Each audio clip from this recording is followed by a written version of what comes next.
Posgrados de Universidad Mayor presenta No el lucro, es justamente el libro que tengo en la mano, de la crisis del modelo a la nueva política. El autor de este libro no solamente hace referencia al problema del lucro en la educación, sino a instalar el concepto de lucro en muchas otras áreas que cruzan nuestra vida. La transformación de ciudadanos a consumidores que ha permitido este sistema económico que estamos viviendo. Bienvenidos a Mesa de Diálogo, hoy nos acompaña Alberto Mayol.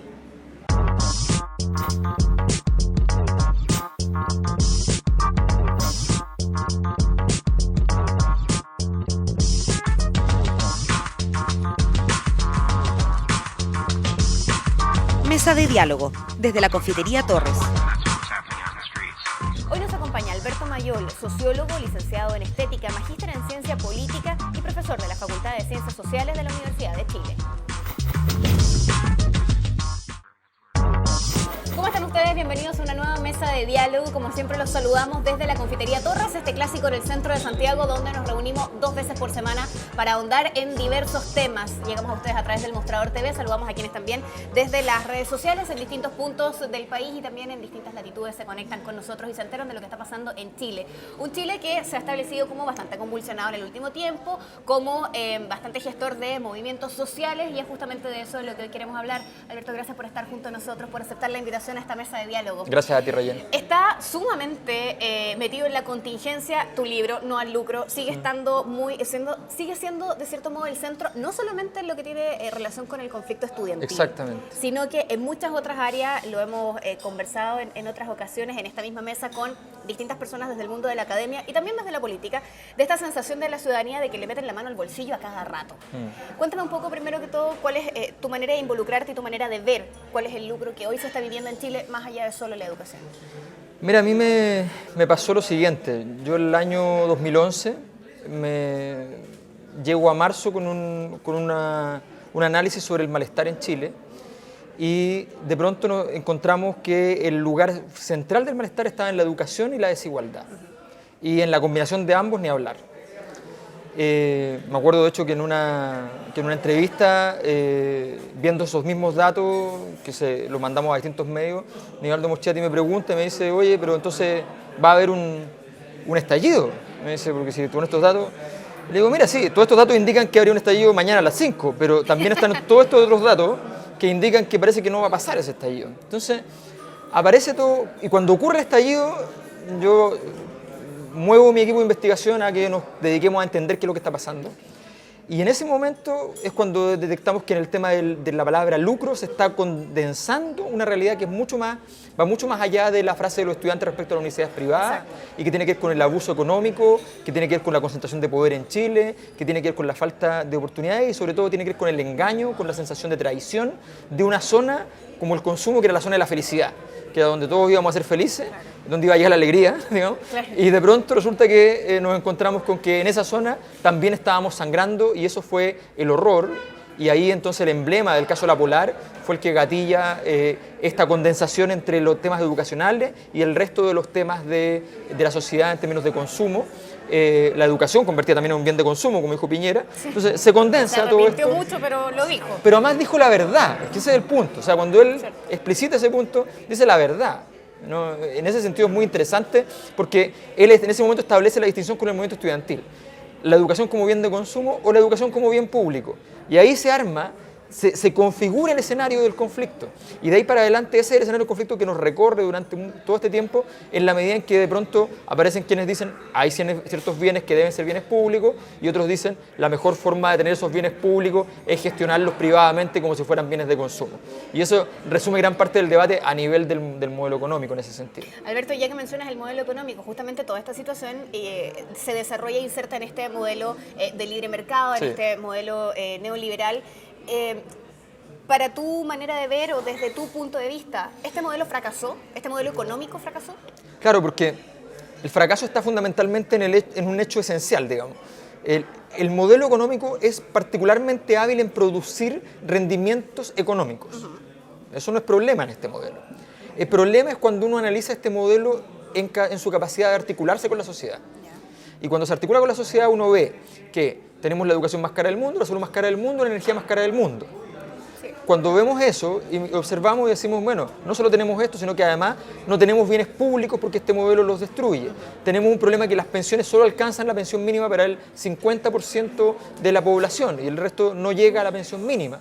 Entonces empezamos a ver que los bienes, en definitiva, no están siendo capaces de ser provistos por este modelo. Y esta transformación de ciudadano en consumidor. Y la transformación del ciudadano en consumidor que deviene finalmente, que primero es fértil desde el punto de vista de que la subjetividad del consumidor es muy, muchas gracias, es muy exitosa, pero resulta que hay un punto en el cual llega a ser odiosa.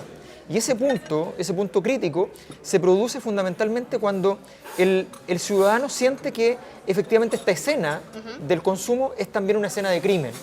Tal como el trabajo, que lo teníamos asumido, el trabajo en Chile tiene pésimos datos en términos de calidad laboral, de precariedad, en términos de horarios, en fin, es pésimo. Pero lo asumíamos como algo que estaba dado. En cambio, la dimensión del consumo era la fiesta.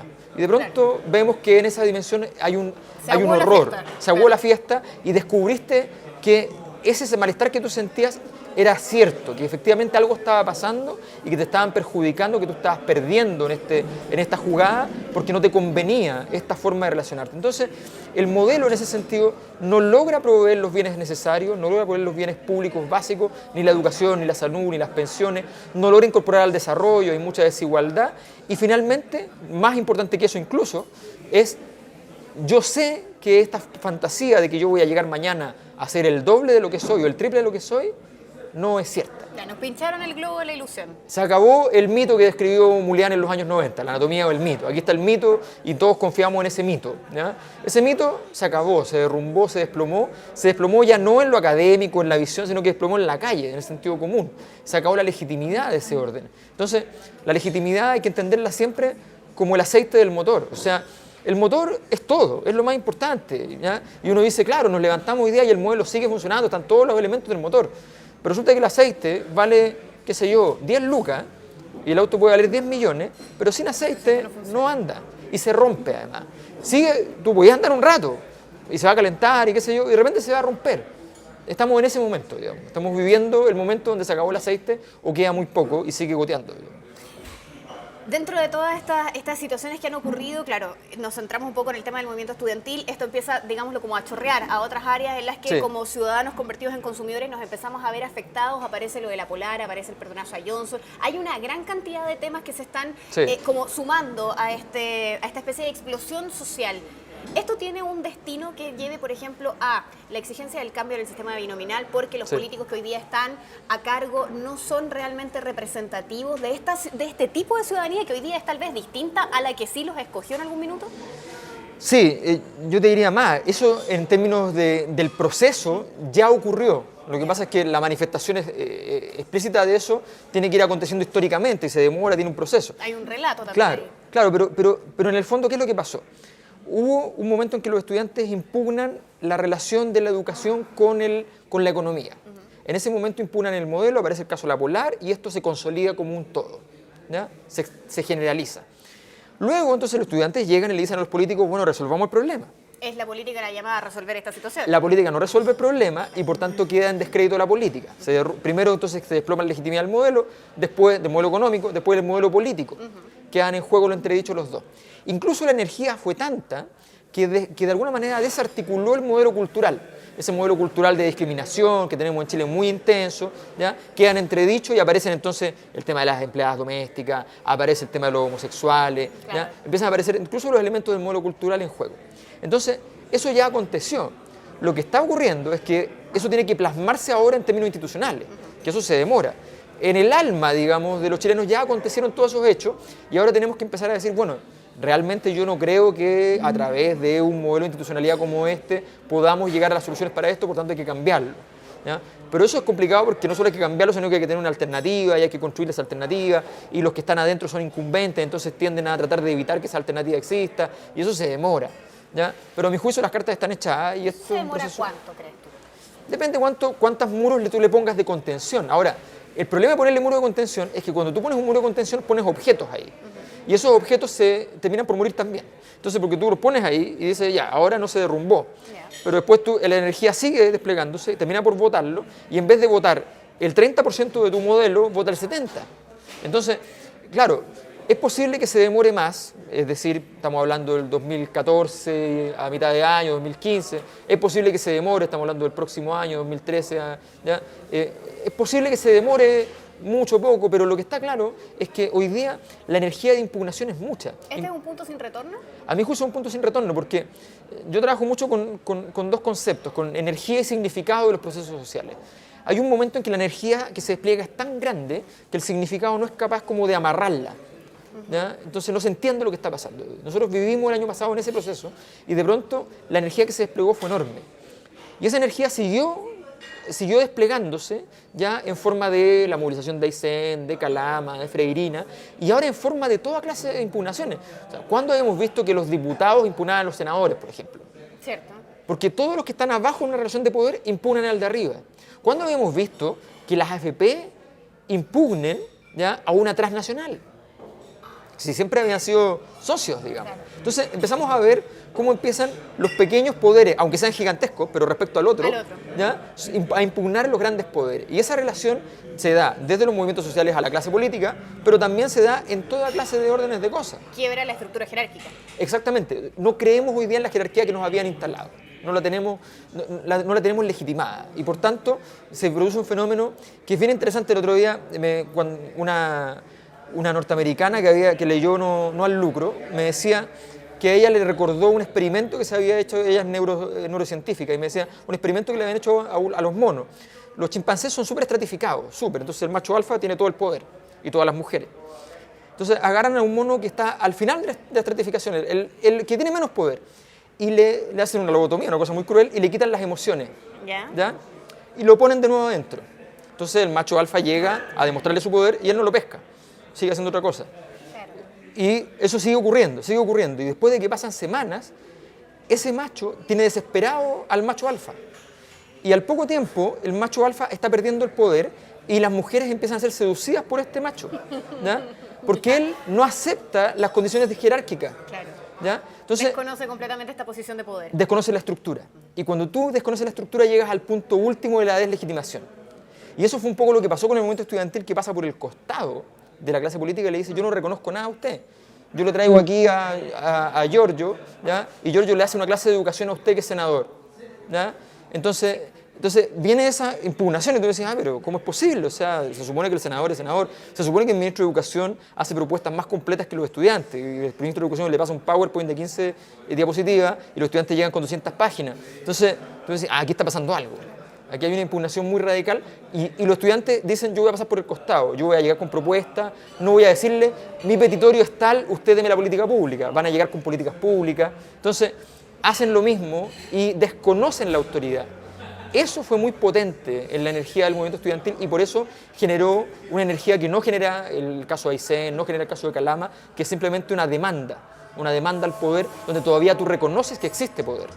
Estamos conversando con Alberto Mayol, sociólogo que hoy nos acompaña en esta mesa de diálogo. Partimos hablando del lucro en la educación, tiene relación con su libro No al lucro, pero la verdad es que esto se va a extender por mucho más, así que no se separen, nos regresamos con más en el próximo bloque. Ya regresa Mesa de Diálogo. MBA, especialidades médicas y odontológicas, diplomados y magíster. Encuentra en Universidad Mayor el posgrado que buscas. Programas de alta especialidad y nuevas tendencias. Si sabes lo que quieres, encuéntralo en Posgrados Universidad Mayor. Nuevo Campus Alonso de Córdoba Las Condes. Estás viendo Mesa de Diálogo. Estamos de regreso con más en nuestra mesa de diálogo. Como siempre, si están recién incorporándose, les damos la bienvenida. Estamos llegando a ustedes a través del Mostrador TV. Para quienes van haciendo sus comentarios también en las redes sociales, gracias por participar de esta mesa de diálogo. Nos acompaña Alberto Mayol, sociólogo, autor de este libro No al lucro, que lo tenemos sobre la mesa y que nos da pie para conversar de varias temáticas. El tema del lucro, que tal como tú decías, hoy día está en el fondo involucrado en muchas otras cosas más allá de la educación, ¿es algo que ocurre al calor de una ley que se lo permite? A ver, es que, claro, es bien interesante porque, claro, Te pregunto por esta mirada como de este Chile tan legalista, que si sí, es legal, entonces está bien, aunque tal vez esté reñido con la moral. No, pero la ironía gigante es que el no al lucro, en ese sentido, el movimiento estudiantil nuevamente tiene un acto de astucia muy grande porque plantea un tema donde quien entra en ilegalidad es la élite política.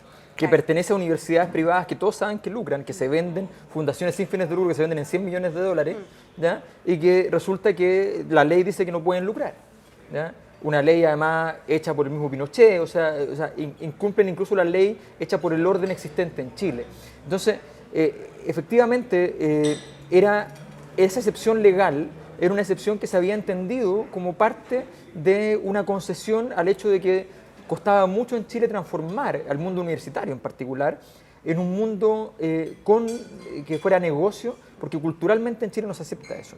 Entonces viene esta hipocresía. Pero todo el resto del marco legal, ¿ya?, está hecho para que efectivamente existan las condiciones para lo que se conoce como el abuso de poder de parte de las empresas. En Chile existe prácticamente ninguna regulación de la integración vertical, es decir, las empresas pueden recorrer distintas industrias y definir a los consumidores qué es lo que van a hacer en cada una de esas industrias. Las empresas pueden definir más o menos cuánto impuestos van a pagar cada año, porque tienen todos los mecanismos para hacerlo. Existe el FUT, que permite dejar la plata ahí en una especie de limbo, no obstante la ocupes además. Entonces la sigues ocupando, pero declaras que está en el limbo. Entonces, la verdad es que las condiciones de poder que tiene el mundo de la empresa para relacionarse con los consumidores, para relacionarse con el Estado, para relacionarse con la clase política que le financia las campañas, ¿ya?, genera que en definitiva las condiciones para producir lucro, entendido como concentración de poder, abuso de esa concentración de poder y transformación del abuso en rentabilidad económica, ¿ya?, son condiciones ideales. La ley de educación en ese sentido es, comillas, una excepción, pero una excepción que todos saben que no es excepción, que efectivamente se sigue lucrando en ese espacio, a tal punto que la gran ironía es que es fantástico, porque de hecho la solución frente a un delito que da el gobierno es decir, mire, ¿saben lo que vamos a hacer? Ahora vamos a hacer una superintendencia, ¿ya?, para regular esta situación. Entonces, pues esto era delito, o sea, esto está contra la ley, ¿ya? Era cosa de hacerla cumplir. No solo era cosa de hacer, además tenés que sancionar, Claro. porque aquí hay un delito flagrante que se está cometiendo desde hace mucho tiempo y que se tiene que investigar. Y el gobierno insiste con la tesis de que esto tiene que ser una superintendencia. O sea, si yo voy y me robo algo de aquí, ¿ya?, resulta que nadie me crea una superintendencia nadie para me crea la una investigación de superintendencia. tu delito. Claro, y para poder ver que mi delito no se puede producir en el futuro. O sea, nada importa del pasado, vamos a foja cero. Aquí hubo una violación de la confianza pública, de la fe pública, en términos de que hay una declaración de que esos entes son sin fines de lucro. Yo me acuerdo el año 2006, para la Revolución Pingüina, que incluso se llegó a decir, cuando se forma esta comisión de 80 y tantas personas, ¿ya?, presidida por Carlos Peña. Carlos Peña él mismo declara y dice en una radio, me acuerdo, dice, mire, ¿saben qué? Sinceremos esta cosa, las universidades privadas tienen fines de lucro, mi universidad tiene fines de lucro, cosa que él ahora no dice. Entonces, en eso estábamos, o sea, estábamos en el que, sinceremos esto, ¿para qué vamos a seguir? ¿Ya? Mientras tanto se producía entonces esta ilegalidad. Entonces, este orden era una ley superior a la norma en realidad.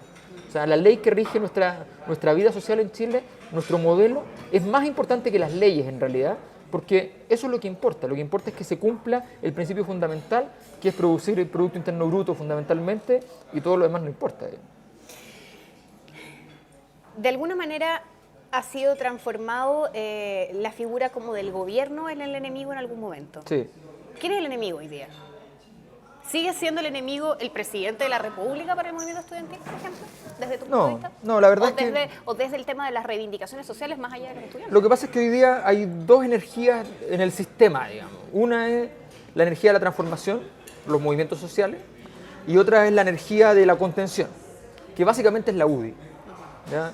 El gobierno en las últimas semanas ha logrado un poco ser parte de esa energía de contención con una mirada más policial de los problemas, que coincide con un momento de leve aumento de su aprobación, justo en el límite que le permite, entre comillas, ser presidente a Piñera. O sea, cuando uno dice en Chile que un presidente tiene menos del 35% de aprobación, en realidad significa que están diciendo que no es el presidente. Por eso, el año pasado, cuando llega al mínimo, inmediatamente el gobierno saca a relucir los candidatos presidenciales y levanta los candidatos presidenciales, mientras sale a decir que no quiere que se levante la campaña presidencial, salen los puros candidatos de gobierno, ¿ya? Y le piden a Bachelet que salga a terreno, porque cuando hay candidatos presidenciales se refuerza la imagen presidencial. Entonces, efectivamente, hoy día en Chile la fuerza de contención es la UDI. Ahí hay un pecado original también del movimiento estudiantil, que el movimiento estudiantil ataca a Piñera, con el no al lucro ataca a la clase política y a la clase económica, y Piñera es la reunión de las dos cosas. Exacto. Entonces lo destruye, literalmente lo destruye, en agosto del año 2011 lo tiene destruido, ¿ya? Después sigue esa destrucción siendo evidente. Lo que pasa con una Aysén es muy claro. El juez de garantía de Aysén no reconoce al ministro del Interior como ministro del Interior. Entonces, vemos una serie de datos de que eso estaba completamente destruido. Y el movimiento estudiantil de pronto hace un giro completamente equivocado y dice, mi enemigo ya no es el gobierno, sino que es la UDI. Y entonces, cuando ya tenía muerto el enemigo, transforma el enemigo en otro, Dirige uno nuevo. construye un nuevo enemigo y parte de cero. Y tiene que empezar a destruir ahora a la UDI. Y la UDI es más difícil de destruir que Piñera. Eso es un dato. Se equivoca menos, ¿ya? La UDI tiene diferencias internas, pero tiene hipótesis de las diferencias internas. Tiene la hipótesis de Noboa y de Longueira de cómo resolver el problema de la impugnación al modelo. Pero son hipótesis contradictorias, son diferentes, pero son hipótesis, ¿ya? Parte de una premisa, de una visión por lo menos de mediano plazo. Entonces, el movimiento hizo crecer a la UDI, hizo que existieran los personajes como Chadwick, hizo que existieran personajes como la Elena von Baer, hizo que existieran los personajes, hizo que existiera nuevamente Longueira, ¿ya? Aunque Longueira sufre una caída con este affair, digamos, del caso de la reunión con Noboa y el caso de la tercera, qué sé yo, ahí a mi juicio queda fuera de juego. Y de hecho tiene que después estar inaugurando ahí el mall Costanera Center, lo mandan a la escena que nadie quería ir. Es un amigo, el director del CERNAC. Claro, entonces es una cosa bien complicada. Pero cuando uno ve esa situación, dice, bueno, en realidad hay dos actores aquí. Todos los demás actores son erráticos. Uno mira, la concertación 2 días le da la mano al movimiento estudiantil, a los 2 días tiene que traicionarlo porque no puede seguir por ese camino. Entonces se enfrenta a una situación compleja. Y Renovación Nacional, la democracia cristiana, queda en una posición bastante incómoda, de oposición a lo que no deben ser oposición, gobierno cuando no deben serlo. Entonces es una situación bastante complicada para ellos, porque hoy día lo que da sentido al sistema es la transformación y la contención. A mi juicio va a terminar ganando la transformación, que ojo, que gane la transformación no significa que gane el movimiento estudiantil. Y que gane la transformación no significa que gane, entre comillas, un contenido específico, sino que el triunfo de un impugnador es la destrucción del poderoso. Entonces, no significa que unos ganen. Lo que está claro es que hay un otro que pierde. Ese es, a mi juicio, el diagnóstico. O sea, no sabemos si esto va a terminar en un modelo nuevo, completamente más democrático, qué sé yo. Lo que sí sabemos es que este modelo, así como está, pierde. Esa es mi tesis, digamos. La transformación del movimiento social en un movimiento político es algo que ha estado dicho para bien y para mal durante la discusión. ¿Es necesario que eso ocurra? ¿Es algo que eso está ocurriendo también? Es que es natural que ocurra. Lo que pasa es que la naturalidad de que ocurra tiene que ser completamente natural, como corresponde. Okay. Entonces, ¿qué es lo que pasa? Tú desde el año 90 hasta el 2011 tienes un creciente distanciamiento de lo social y lo político. Entonces se van alejando. Lo social y lo político estaban reunidos en la dictadura con la lucha contra Pinochet, ¿ya? La concertación tenía fuerzas sociales claras, ¿ya? Estaba vinculada más a la vicaría dentro de la iglesia, aunque parte de la iglesia estaba vinculada a Pinochet. Hay un doble juego muy astuto que hizo la iglesia chilena. Entonces, en ese camino de distanciamiento de lo social y lo político, que en gran medida hace la concertación, ¿ya? Pero que llega a su momento cúlmine con la noción lavinista de los problemas de la gente versus la política, ¿ya? Ese distanciamiento es revertido por primera vez realmente por el movimiento estudiantil del 2011. No lo hizo el movimiento estudiantil del 2006, que no tiene el contenido para haberlo hecho, lo hace el del 2011. Y el 2011 entonces lo social se empieza a acercar. Si hubiese seguido a la velocidad que iba, probablemente si no ocurre el accidente de Juan Fernández, la probabilidad de haber llegado a la dimensión electoral era mayor. Pero además con reformas políticas para que poder efectivamente participar, hacer esos cambios y en condiciones, claro, en condiciones de poder ganar.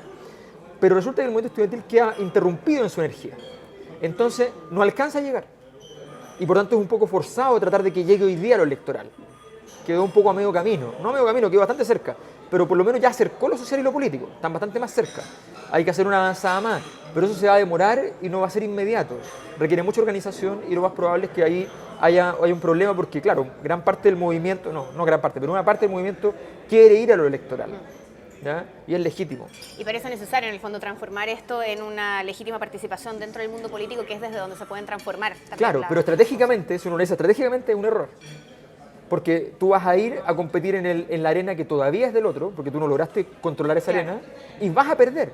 Y te van a decir, todo lo que tú hiciste, que fue enorme, cambiaste el país, todo lo que tú decías que habías hecho, no vale nada, No tiene reflejo. porque a la hora de votar no pasó nada. Y viene el síndrome de los indignados en España, que hacen un levantamiento importante, muy inferior a este en todo caso, un levantamiento importante, y que en definitiva le dicen, no, pero mire, sigue ganando la derecha. Claro. ¿Ya?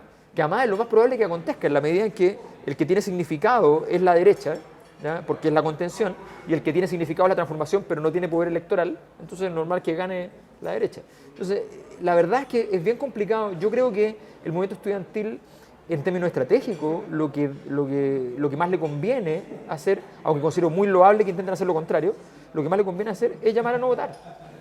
Mientras no hayan reformas políticas que permitan que ellos participen en condiciones de igualdad, mientras no solo el tema del binominal, también está el tema de financiamiento de campaña.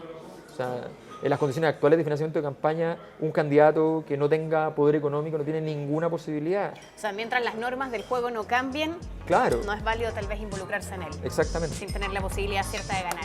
Vamos a hacer un alto, estamos en nuestra mesa de diálogo. Alberto Mayor disfruta de su Sí. consomé y nosotros Por favor. regresamos con más en el tercer bloque de mesa de diálogo desde la confitería. Ya regresa Mesa de Diálogo. Conéctate con el Mostrador TV.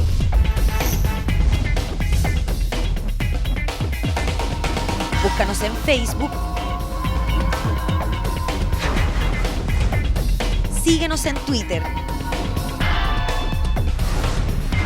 Comparte nuestros videos. Y revisa nuestra web. Nos mantenemos conectados a ti gracias a las redes. El Mostrador TV. Estás viendo Mesa de Diálogo. Estamos de regreso, seguimos haciendo mesa de diálogo, siempre desde la Confitería Torres, llegando a ustedes a través del Mostrador TV. Es momento de saludar a la Universidad Mayor, un lugar que te permite seguir tus estudios, tiene altos programas de alta especialidad y nuevas tendencias. Si sabes lo que buscas, encuéntralo en Universidad Mayor. Alberto, se ha hablado en estos últimos días acerca de, bueno, se viene hablando hace un tiempo acerca de la reforma tributaria, el cómo financiar los cambios que implica la educación es una de las claves justamente de lograr hacer posible y concretar en el fondo en los hechos estos cambios. Sí. A veces se deja un poco de lado tal vez el foco principal que tiene que ver con la calidad de la educación también. Pero dentro del tema de la reforma tributaria, en este momento se hace este llamado por parte de Camila Vallejo que dice a la concertación, votan en contra, es una manera de, en el fondo, generar como un voto de protesta. ¿Cuál es tu mirada de la manera en la que esto se empieza a ligar a este modelo económico que sabemos que está completamente destruido, en el fondo que no funciona, pero que hoy está a puertas de una reforma tributaria que se supone tiene que financiar desde este mismo modelo que no Sí. sirve un cambio en la educación?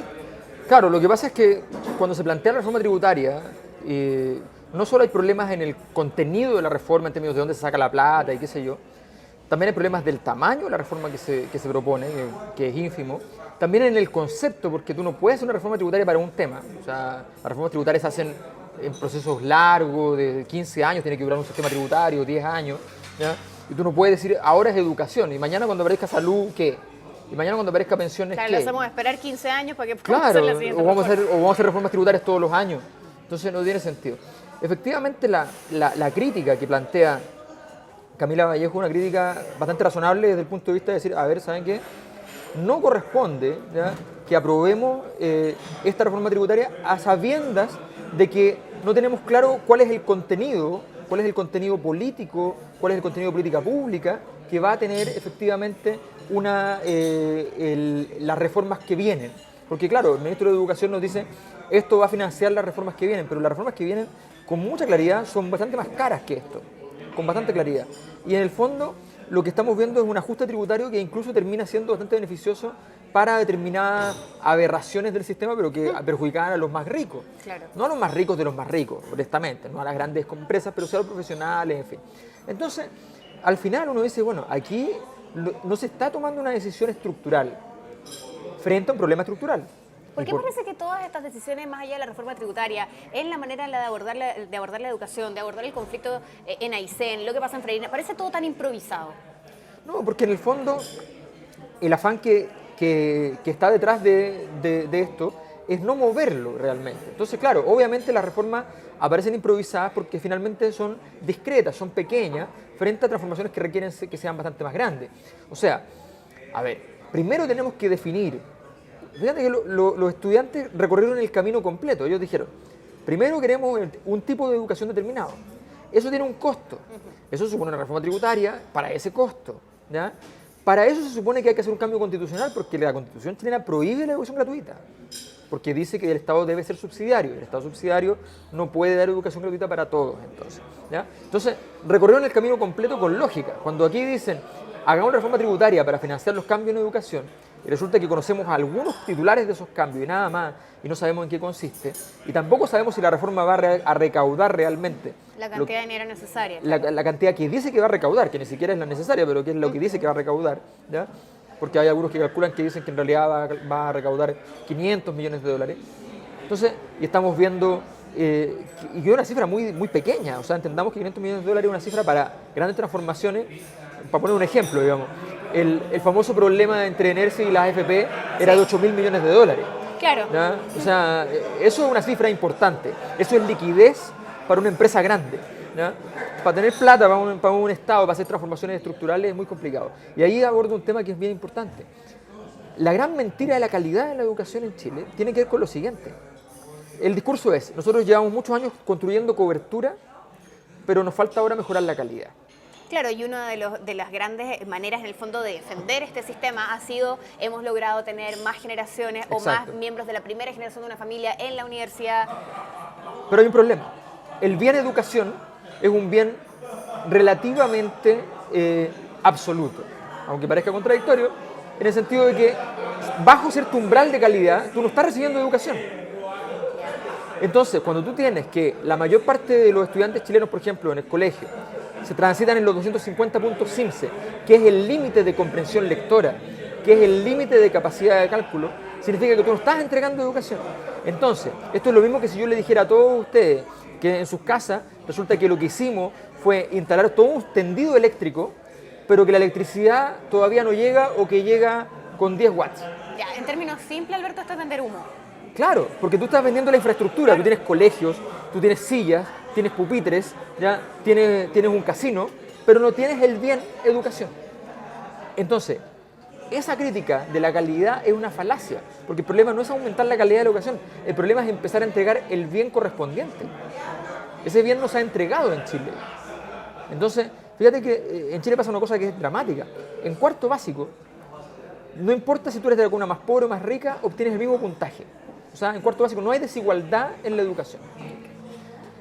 En segundo medio, el estudiante más pobre bajó del puntaje que tenía en cuarto básico, que era ya muy mediocre, ¿ya? Bajó de 250 puntos que tenía, bajó a 220. Y el más rico subió de 250 a 310 puntos CIMSE. Le sacó casi 100 puntos de diferencia, de un puntaje que llega como a 350. Entonces, si uno mira ese escenario y dice, a ver, o sea, ¿de qué es esto? Entre cuarto básico y segundo medio hicimos eso como sistema educativo. No es que venía de la cuna, que tuvo mayor estimulación cuando chico, que el jardín infantil, que es una falacia también.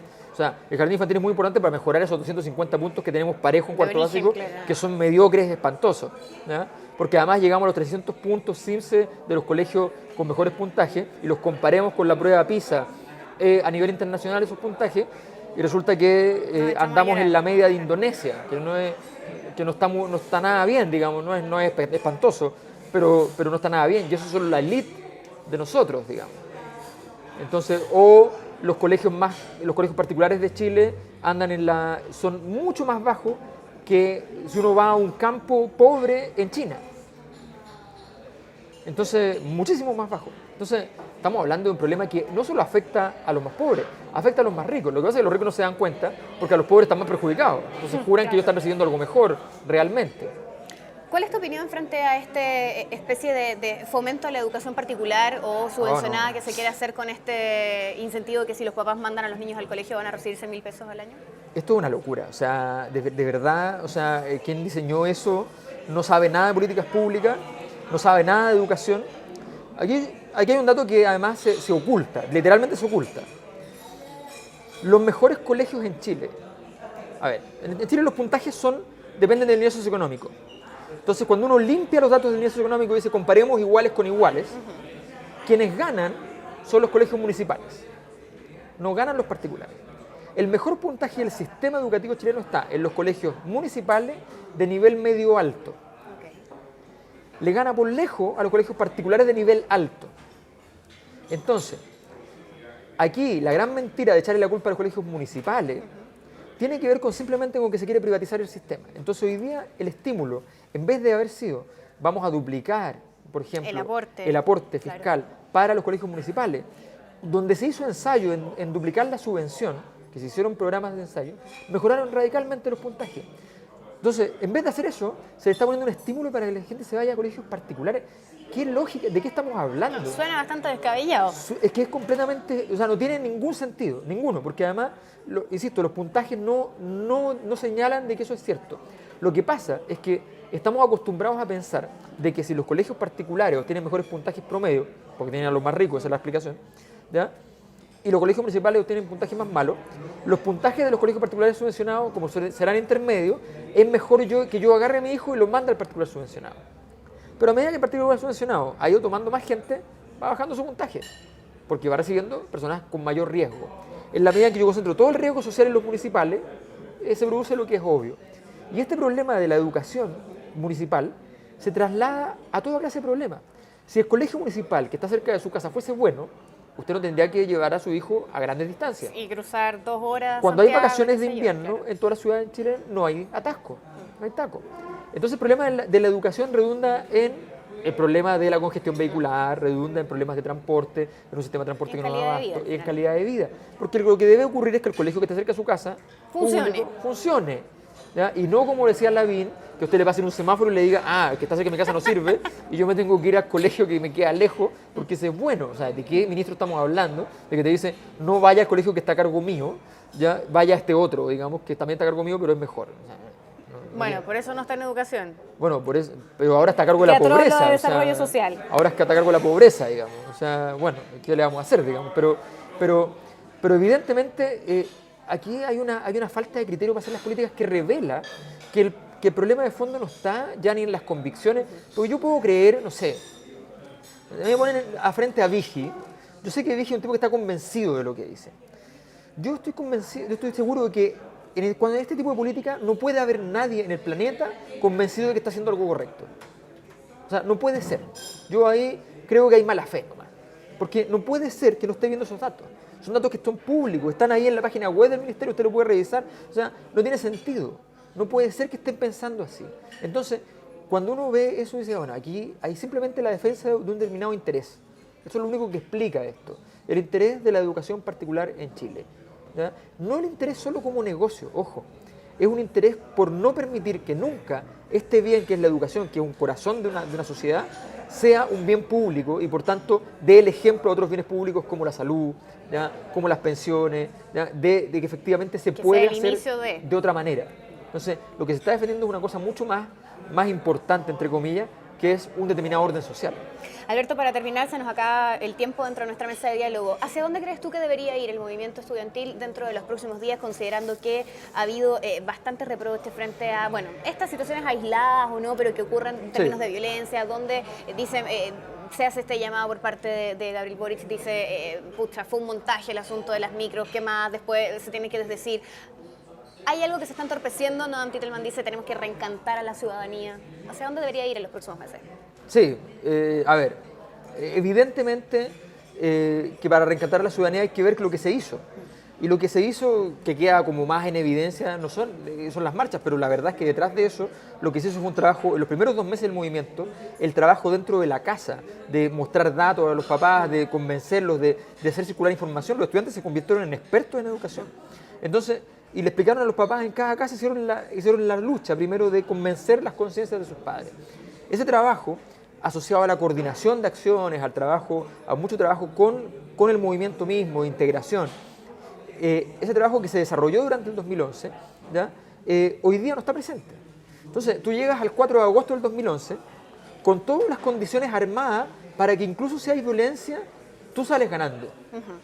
Y quemas la polar y en vez de ser malo es bueno. Claro. ¿Ya? Porque los datos nos indican que después de la quema polar todo mejora para el movimiento estudiantil. Todos los datos mejoran.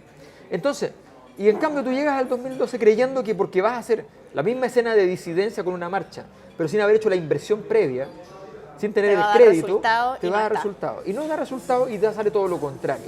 El aprendizaje es entender que hay una serie de actividades que son menos visibles, que son más blandas, que se hicieron, que los estudiantes hicieron fantásticamente, pero que tienen que tener conciencia de que ahí está la clave, en conseguir el crédito frente a la ciudadanía para saber de que efectivamente hay un derecho a manifestarse. Porque si detrás de la marcha están los foros, están las conferencias, está la discusión, está la actividad artística, si detrás de la marcha está la creatividad, ¿ya? Si detrás de todo eso hay una construcción de un modelo de entretención, de emoción, de sociedad distinto, entonces, claro, tiene sentido. Pero cuando tú llegas y arbitrariamente pretendes que de un día para otro la gente diga, está bien que tú te manifiestes, ¿ya? No tiene sentido. Aquí faltó un trabajo de inversión previa y eso es lo que tiene que hacer ahora, con mucha coordinación de acciones, con mucho trabajo en terreno, con todo lo que no hacen los partidos políticos y que es muy difícil de hacer, es muy caro de hacer. Yo lo entiendo, los estudiantes lo hacen todo sin plata además, o sea, además hay que considerar eso. Pero la verdad es que es el trabajo que hay que hacer, porque hay que reconstruir, hay que ir dando sentido al tejido social y darle viabilidad a este proyecto, porque sin viabilidad obviamente la gente dice, mira, a mí me encanta la idea, pero yo tengo que mañana ir a trabajar y esto no va a funcionar. Eso es el cáncer de cualquier transformación social. O sea, cuando alguien dice, yo me someto, soy un rebelde porque estoy en desacuerdo con todo, pero soy un rebelde adaptativo porque tengo que adaptarme a que mañana tengo que ir a trabajar y se acabó. Rebelde adaptativo, me gustó. Eso está en uno de los libros que todavía no publico, así que... Lo vamos a dejar entonces para la siguiente edición. Sí. Te quiero agradecer, Alberto, por estar junto a nosotros. Te vamos a hacer entrega de este libro, El funeral del señor Maturana, de Andrés Valenzuela Donoso. Este va de regalo para ti, de parte de la gente de Feria Chilena del Libro, que lleva 60 años acompañando la tradición de lectura en nuestro país y también es parte de nuestra mesa de diálogo. Muchísimas gracias. Con el tuyo, también para contarles que hemos estado hablando acerca de no al lucro y de todo lo que involucra justamente el análisis que ha hecho el sociólogo Alberto Mayol, que hoy nos ha acompañado. Nos vemos en la próxima, Alberto. Nos vemos, Rayén, que estés bien. Chao, chao.